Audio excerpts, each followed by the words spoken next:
Microsoftov Copilot nič več ne zaostaja za ChatGPT-jem. Tole je zdaj največja novost pri Copilotu, namreč, da so praktično en teden potem, ko ChatGPT oziroma GPT naredi novo verzijo, tega tudi integrirali v Copilota, ne.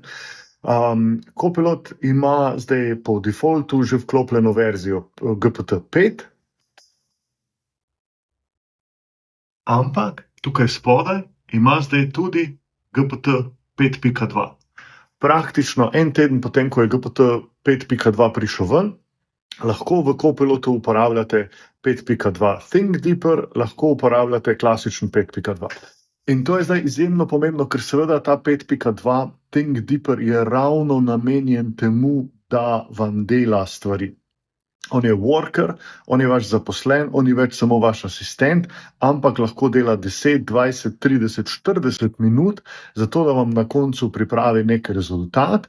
In kar naenkrat je Copilot postal enako kvaliteten delavec, kot je ChatGPT, za praktično ceno Microsoftovega paketa, plus seveda, da zna delati vse stvari na vaših dokumentih. To je game changer. Copilot je verjetno orodje, ki ga bomo uporabljali v prihodnosti.